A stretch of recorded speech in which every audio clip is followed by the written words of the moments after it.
যারা এই মুহূর্তে ভিডিওটাতে ক্লিক করেছেন, আশা করি ভিডিওটা না দেখে যাবেন না।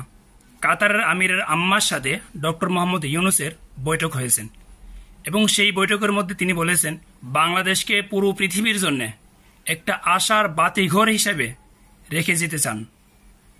মানে একটাবার চিন্তা করেন কি রকম মাইন্ড ব্লোয়িং একজন মানুষ হইলে পরে এরকম চিন্তা এবং এরকম কথা বলতে পারেন, এবং তাও আবার কাতারের আমিরের আম্মার সাথে। এখন কথা হচ্ছে ডক্টর মোহাম্মদ ইউনূস বিভিন্ন দেশে গিয়ে এবং বিভিন্ন দেশের ব্যবসায়ীদের আমাদের দেশে এনে এত কাজ সম্পাদন করতে যাচ্ছেন। আসলে উনার মূল ইচ্ছাটা কি এবং উনি কতদিন পর্যন্ত ক্ষমতায় থাকবেন বলে আমরা মনে করতেছি। আসলে এটার কোনো তল অনেকেই হয়তো খুঁজে পাচ্ছি না, কারণ একজন মানুষ এত কিছু করতে চাচ্ছেন, কারণ পুরো পৃথিবীর মধ্যে বাংলাদেশকে আশার বাতিঘর হিসেবে তৈরি করবার জন্যে যে কতটা সময়ের প্রয়োজন একমাত্র আমরা যারা বাংলাদেশি আছি তারা সবাই জানি। এমন একটা দেশকে কাতার গিয়ে এরকম একটা কথা বলার কারণটা কি হইতে পারে? উনি যে বলতেছেন আগামী 1-1.5 বছরের মধ্যে নির্বাচন দিয়ে দিবেন, তাহলে 1-1.5 বছরের মধ্যে যদি নির্বাচন দিয়ে দেয়, তাহলে উনি যে এত লম্বা সময়ের কথা বলতেছেন, মানে যে আশার বাতিঘর বা বিভিন্ন দেশের সাথে যে সম্পর্কগুলো তৈরি করতেছেন, এই সম্পর্কগুলো আসলে তৈরি করার পরে পরবর্তীতে এটা কিভাবে ধরে রাখবেন অন্যরা, এবং অন্যদের কথা চ্যাপ্টারটা হচ্ছে টোটালি আলাদা। কথা শুনে প্রত্যেকটা কথা শুনে মনে হচ্ছে যে উনি নিজে এই কাজগুলো সম্পাদন করতে চান, যেটা মনে হচ্ছে ওনার কথা শুনে। এখন কথা হচ্ছে তাহলে উনি কতদিন ক্ষমতায় টিকে থাকবেন বা কতদিন তিনি ক্ষমতায় থাকতে চাচ্ছেন।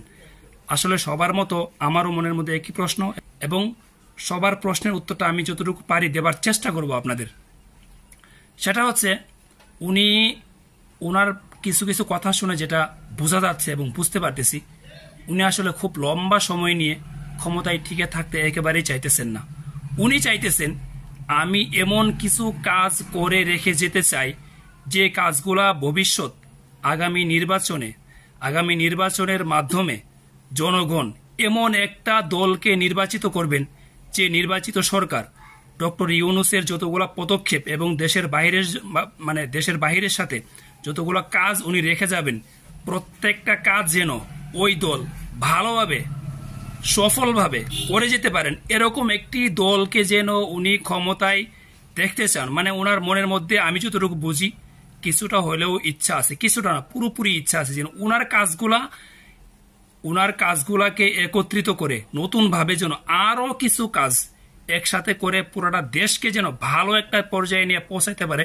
যে দলই আসুক ক্ষমতার মধ্যে উনি সেটাই চান, এবং ওনার সাথে সাথে আমরা যারা সাধারণ জনগণ আছি প্রত্যেকেই চায় যে দেশের মধ্যে এমন একটা দল ক্ষমতায় আসুক, যে দলটা ক্ষমতায় গেলে পরে ডক্টর ইউনূস সহ পুরো বাংলাদেশের জাতির কথা ওনারা ভুলে যাবেন না অতীতের মতো।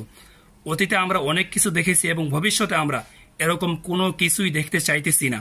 আমরা চাইতেছি বাংলাদেশটা একটা ভালো একটা পর্যায়ে পৌঁছাক, এবং আমরা চাইতেছি বাংলাদেশটা ভালো একটা পর্যায়ে পৌঁছানোর পরে এটা যেন সমান্তরালভাবে যেন বজায় থাকে। উনি কাতার গিয়েছেন ডক্টর মোহাম্মদ ইউনূস, কিছুদিন আগে সংযুক্ত আরব আমিরাতে গিয়েছিলেন। সংযুক্ত আরব আমিরাত যেই মাসে স্বাধীন হয়েছিল, ঠিক বাংলাদেশ 1971 সালের ওই ডিসেম্বর মাসে বাংলাদেশ স্বাধীন হয়েছিল। কিন্তু আজকে দুবাই এবং সংযুক্ত আরব আমিরাত, যেটা আমরা জানি, ওই দেশের অবস্থা সম্পর্কে দেখেন আর আমাদের বাংলাদেশের অবস্থা কি হারে আছে একটাবার চিন্তা করেন। এজন্যই বলি ডক্টর মোহাম্মদ ইউনূসকে আরো কয়েকটা দিন সময় দেন, আরো কয়েকটা বছর সময় দেন, দেখবেন দেশটা আশা করি অবশ্যই পাল্টাবে। থ্যাংক ইউ সবাইকে।